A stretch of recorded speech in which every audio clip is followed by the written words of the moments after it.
Salut à toutes et à tous, bienvenue sur French Listen. Je suis Sandra et je suis super contente de vous retrouver pour un nouvel épisode. Aujourd'hui, on va vraiment s'amuser avec le français, je le sens. Et moi, c'est Bernard. Franchement, je suis impatient, parce qu'on va partager avec vous cette phrase, ou peut-être même plus, qui vont vous faire paraître super fluide en français.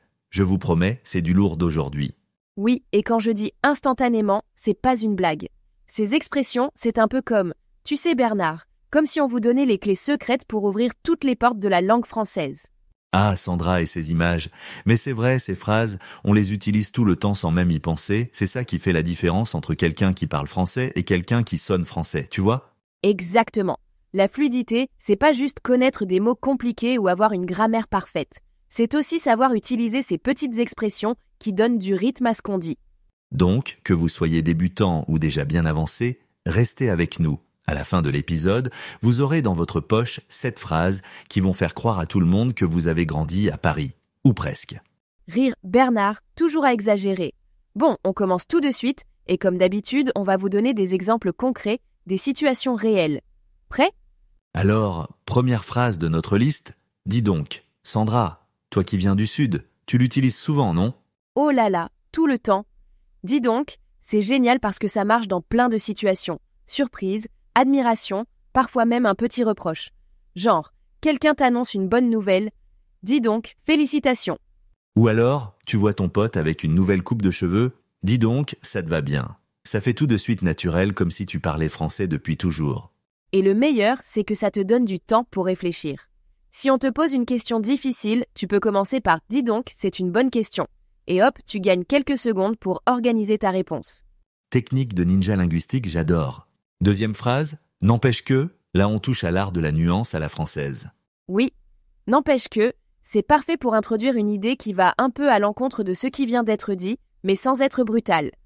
Par exemple, « Il fait beau aujourd'hui, n'empêche que j'aurais préféré qu'il pleuve pour arroser mon jardin ».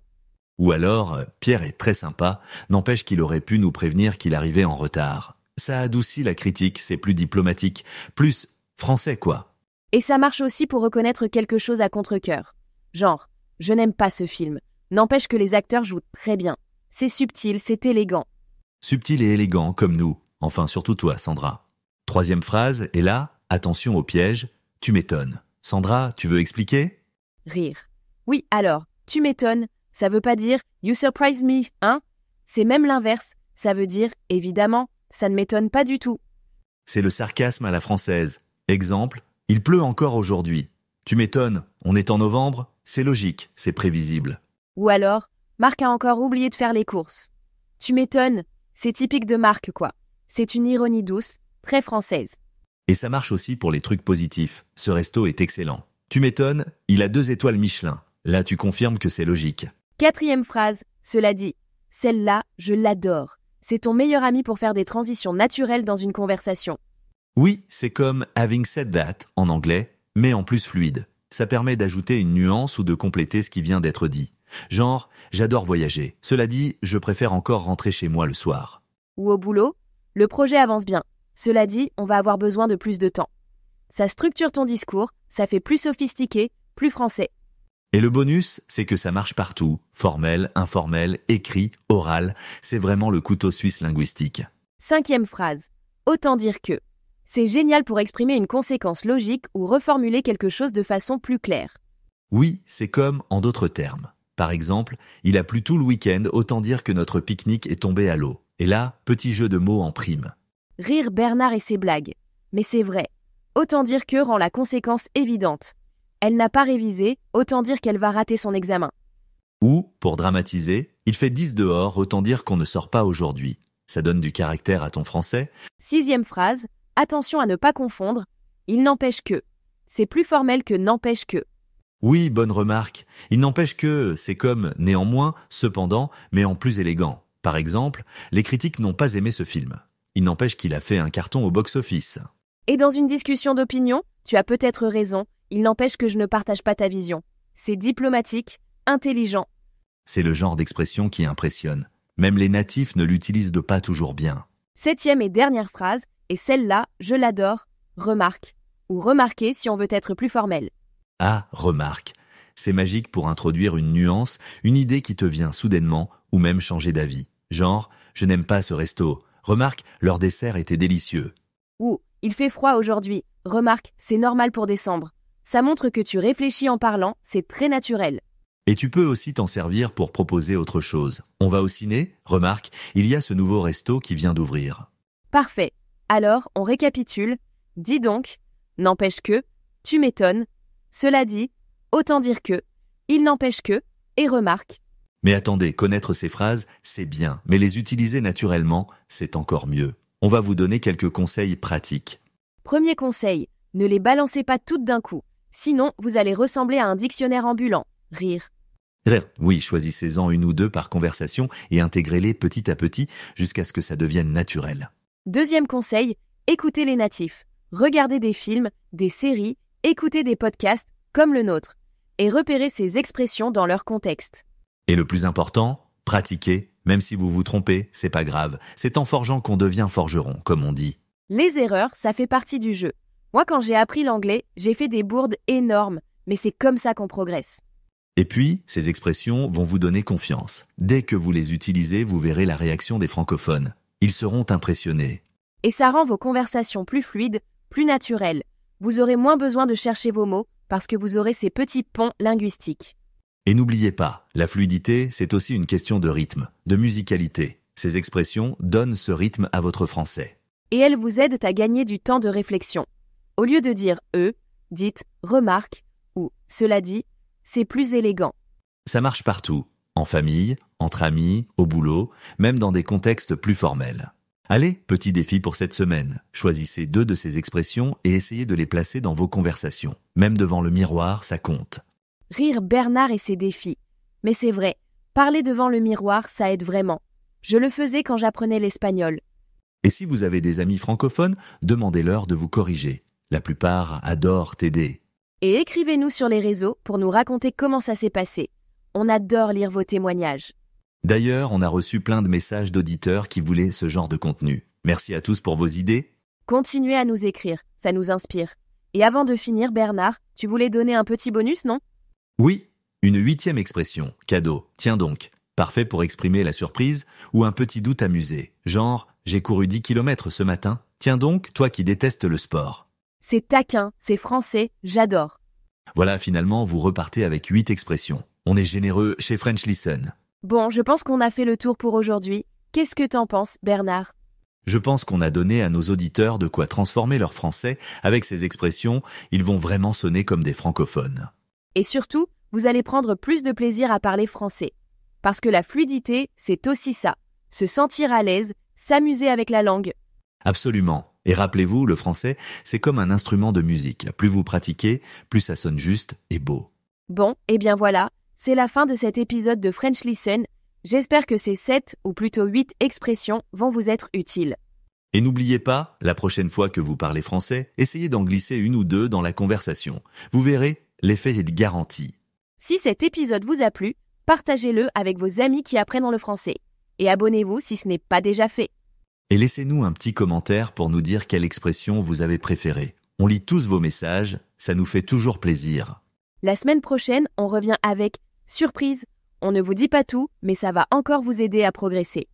En attendant, amusez-vous avec ces expressions. Et surtout, n'ayez pas peur de faire des erreurs. C'est comme ça qu'on apprend. Allez, on vous dit à bientôt sur French Listen. À bientôt tout le monde et bon français à tous.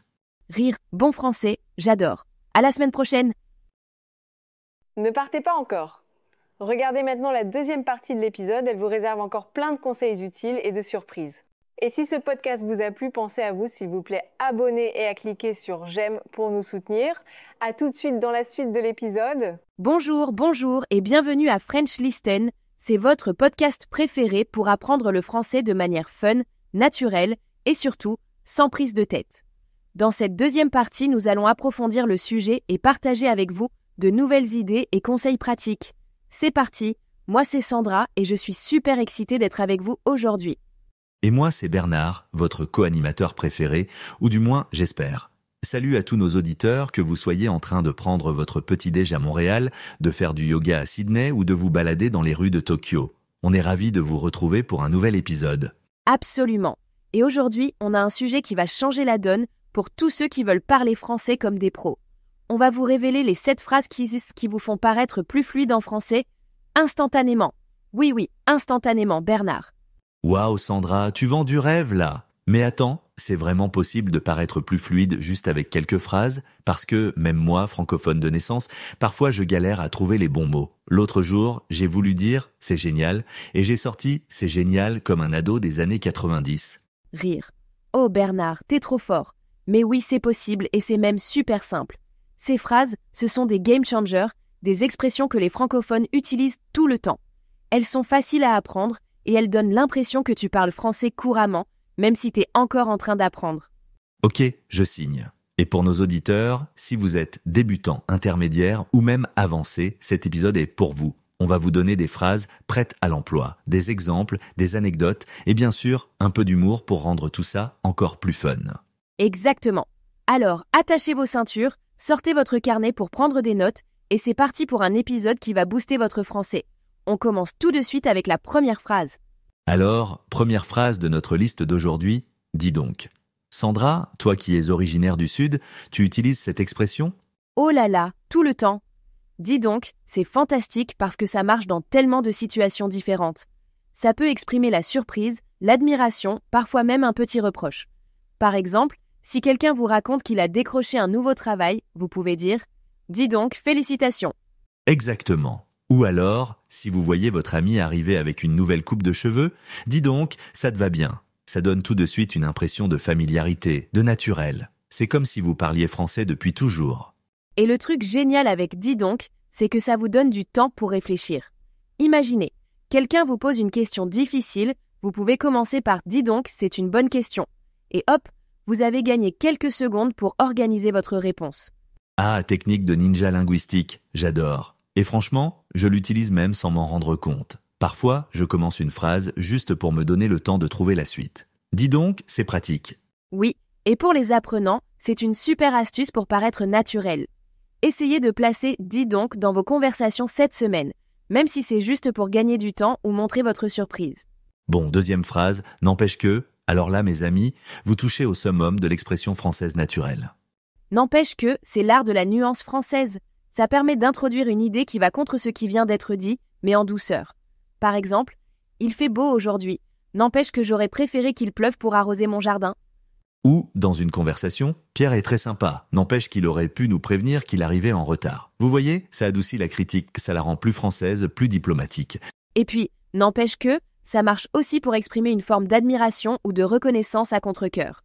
Je n'aime pas ce film, n'empêche que les acteurs jouent très bien. C'est subtil, c'est élégant. Subtil et élégant, comme nous, rire. Mais sérieusement, c'est une expression qui montre que vous savez nuancer, que vous n'êtes pas tout blanc ou tout noir dans vos opinions. C'est très français, ça ?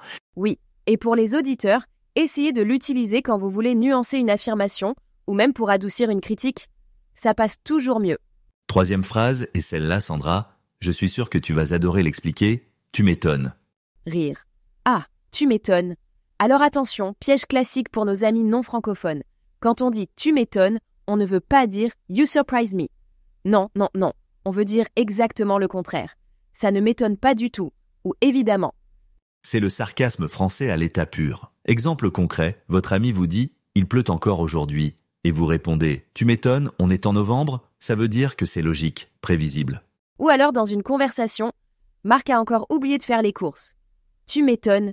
Là, vous exprimez que c'est typique de Marc, que ça ne vous surprend absolument pas. C'est de l'ironie douce, très française.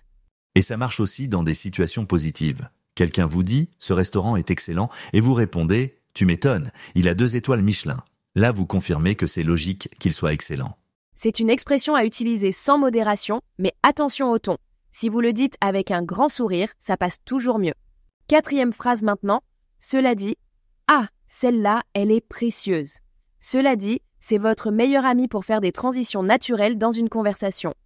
Cela dit, c'est l'équivalent de « having said that » en anglais, mais en plus fluide. Ça permet d'introduire une nouvelle idée qui nuance ou complète ce qui vient d'être dit. Par exemple, « J'adore les voyages. Cela dit, je préfère encore rentrer chez moi le soir. » Ou dans un contexte professionnel, « Le projet avance bien.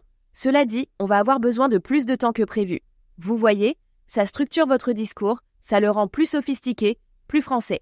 Et le bonus avec « cela dit », c'est que ça marche dans toutes les situations, formelles, informelles, écrites, parlées, c'est un couteau suisse linguistique. Oui, et c'est aussi parfait pour relancer une discussion ou ajouter une nuance sans couper la parole à l'autre. Essayez-le, vous verrez, ça donne tout de suite un air pro. Bon, 5e phrase, autant dire que. Celle-là, elle est fantastique pour exprimer une conséquence logique ou pour reformuler quelque chose de manière plus claire. Autant dire que, ça ressemble à en d'autres termes, ou c'est comme si. Par exemple, il a plu pendant tout le week-end, autant dire que notre pique-nique est tombé à l'eau. Et en plus, c'est un jeu de mots. Rire, Bernard et ses jeux de mots. Mais c'est vrai que autant dire que permet d'expliciter une conséquence évidente. Elle n'a pas révisé du tout, autant dire qu'elle va rater son examen. Ou, pour dramatiser un petit peu, il fait 10 degrés dehors, autant dire qu'on ne sort pas aujourd'hui. Ça donne du caractère à votre français, ça le rend plus expressif. C'est une expression qui donne du relief à vos histoires. Essayez-la pour résumer une situation ou pour insister sur une conséquence, ça marche à tous les coups. 6e phrase maintenant, et celle-là, c'est du haut niveau. Il n'empêche que. Attention, ne confondez pas avec n'empêche que qu'on a vu tout à l'heure. Bonne précision, Sandra. Il n'empêche que, c'est plus formel, plus soutenu, ça veut dire néanmoins, cependant, mais c'est plus élégant. Par exemple, les critiques n'ont pas aimé ce film. Il n'empêche qu'il a fait un carton au box-office. Exactement. Et ça marche très bien dans des discussions d'opinion. Tu as peut-être raison sur ce point. Il n'empêche que je ne partage pas ta vision d'ensemble. C'est diplomatique, intelligent. C'est le genre d'expression qui fait penser aux gens « Tiens, cette personne maîtrise vraiment bien le français ». Parce que même des francophones natifs n'utilisent pas toujours cette expression correctement. Oui, c'est un petit plus pour impressionner vos interlocuteurs, surtout dans des contextes un peu plus formels ou lors de débats. Et maintenant, notre 7e et dernière phrase, celle que j'adore le plus, remarque, ou remarquer dans un contexte plus formel. Ah, remarque. C'est magique parce que ça permet d'introduire une nuance, une pensée supplémentaire, parfois même de changer d'avis en cours de route. Par exemple, je n'aime pas ce restaurant. Remarque, leur dessert était délicieux. Ou alors, il fait froid aujourd'hui. Remarque, c'est normal pour un mois de décembre. Ça montre que vous réfléchissez en parlant, que vous nuancez votre propos. C'est très naturel, très français. Et puis, remarque, ça peut aussi servir à introduire une idée qui vous vient soudainement. On pourrait aller au cinéma. Remarque, il y a ce nouveau restaurant qui vient d'ouvrir, ça vous dit ? C'est une super expression pour montrer que vous êtes flexible, que vous adaptez votre discours en fonction de la conversation. Essayez-la, ça donne un côté spontané à votre français. Alors, récapitulons nos 7 phrases magiques. Dis donc, n'empêche que, tu m'étonnes, cela dit, autant dire que, il n'empêche que, et remarque. Mais attendez, ne partez pas. Parce que connaître ces phrases, c'est bien, mais savoir les utiliser naturellement dans une conversation, c'est encore mieux. Alors on va vous donner quelques conseils pratiques. Exactement. Premier conseil, ne les utilisez pas toutes en même temps. Rire. Sinon, vous allez ressembler à un dictionnaire d'expressions françaises qui parle. Rire. Très juste. Choisissez-en une ou deux par conversation. L'idée, c'est de les intégrer progressivement dans votre français jusqu'à ce qu'elles deviennent naturelles. Deuxième conseil, écoutez les francophones natifs. Regardez des films français, des séries, écoutez des podcasts comme le nôtre et repérez ces expressions dans leur contexte naturel. Et troisième conseil, le plus important, pratiquez. N'ayez pas peur de vous tromper. Même si vous utilisez mal une de ces expressions au début, ce n'est pas grave. C'est en forgeant qu'on devient forgeron, comme on dit. Et puis vous savez quoi ? Les erreurs, ça fait partie de l'apprentissage. Moi-même, quand j'ai appris l'anglais, j'ai fait des erreurs terribles. Mais c'est comme ça qu'on progresse. Absolument. Et puis ces expressions, elles vont vous donner confiance en vous. Parce que dès que vous allez commencer à les utiliser, vous allez voir la réaction des francophones. Ils vont être impressionnés par votre niveau. C'est vrai.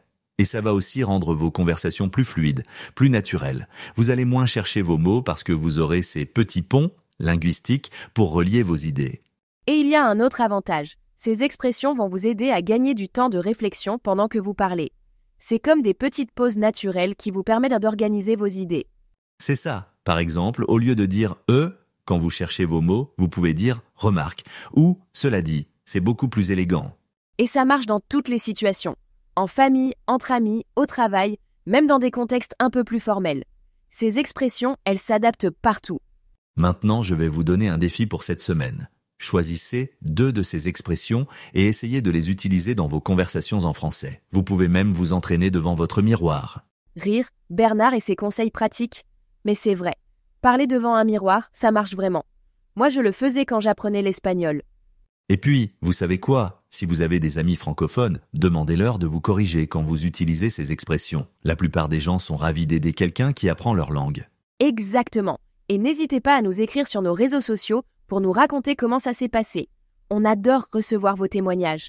D'ailleurs, en parlant de ça, on a reçu plusieurs messages d'auditeurs qui nous demandaient justement ce genre de contenu pratique. Alors merci à tous ceux qui nous donnent des idées d'épisodes. Oui, continuez à nous écrire. Vos suggestions nous inspirent énormément. Et puis ça nous fait plaisir de savoir que notre podcast vous aide vraiment dans votre apprentissage du français.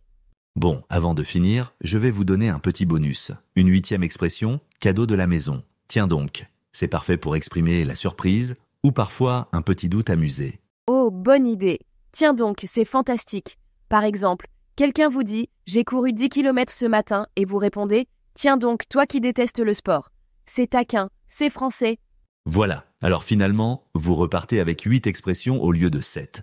On est généreux chez French Listen. Rire. Toujours. Bon, je pense qu'on a fait le tour de nos conseils pour aujourd'hui. Qu'est-ce que tu en penses, Bernard? Je pense qu'on a donné à nos auditeurs de quoi transformer leur français. Avec ces expressions, ils vont pouvoir sonner comme de vrais francophones. Et surtout, ils vont prendre plus de plaisir à parler français. Parce que c'est ça aussi la fluidité. Prendre du plaisir dans la langue, se sentir à l'aise. Absolument. Et rappelez-vous, le français c'est comme un instrument de musique. Plus vous pratiquez, plus ça sonne juste et beau. Bon, et bien voilà, c'est la fin de cet épisode de French Listen. J'espère que ces 7 ou plutôt 8 expressions vont vous être utiles. Et n'oubliez pas, la prochaine fois que vous parlez français, essayez d'en glisser une ou deux dans la conversation. Vous allez voir, l'effet est garanti. Si cet épisode vous a plu, n'hésitez pas à le partager avec vos amis qui apprennent le français. Et puis, abonnez-vous à notre podcast si ce n'est pas encore fait. Exactement. Et laissez-nous un petit commentaire pour nous dire quelle expression vous avez préférée. On lit tous vos messages et ça nous fait toujours plaisir. La semaine prochaine, on se retrouve pour un nouvel épisode avec surprise. On ne va pas tout vous dévoiler, mais ça va encore vous aider à améliorer votre français. En attendant, pratiquez bien ces expressions, amusez-vous avec, et surtout, n'ayez pas peur de faire des erreurs. C'est en faisant des erreurs qu'on apprend. Allez, on vous dit à bientôt sur French Listen. À bientôt tout le monde et bon français à tous. Rire. Bon français, j'adore. Allez, à la semaine prochaine. Ne partez pas encore. Regardez maintenant la 3e partie de l'épisode qui vous réserve encore plus de conseils utiles et de surprises. Et si vous aimez ce podcast, n'oubliez pas de vous abonner et de cliquer sur j'aime pour nous soutenir. À tout à l'heure pour la suite de l'épisode. Bienvenue. Aujourd'hui, on se penche sur une question que beaucoup se posent. Comment faire pour sonner plus naturel en français, plus à l'aise et, si possible, assez vite? Oui, bonjour. Et on a une source intéressante pour ça qui propose carrément 7 phrases clés pour parler français avec aisance. Exactement. Et l'idée derrière, elle est assez séduisante, non? Que quelques expressions bien choisies pourraient, comme ça, presque instantanément, changer la perception qu'on a de notre fluidité. C'est ça. Alors, avant d'aller plus loin, juste pour être clair, qu'est-ce qu'on entend par paraître plus fluide? Bonne question. Parce que souvent, ce n'est pas tant la perfection grammaticale absolue, mais plutôt l'impression générale, la façon d'enchaîner, de réagir. Oui, d'utiliser les petits mots qui font très conversation française. Voilà, ces marqueurs sont super importants dans l'interaction en fait. Tout à fait. C'est un peu comme si on avait des outils, des sortes de passe-partout pour rendre le discours plus fluide. C'est une bonne image. Un peu comme apprendre, je sais pas, 3 accords à la guitare et pouvoir déjà jouer quelque chose. Ça donne confiance. Oui, et ce qui est fascinant, c'est de comprendre comment ça marche, ces phrases. Qu'est-ce qu'elles font vraiment? Justement, souvent ce sont des connecteurs logiques assez courants.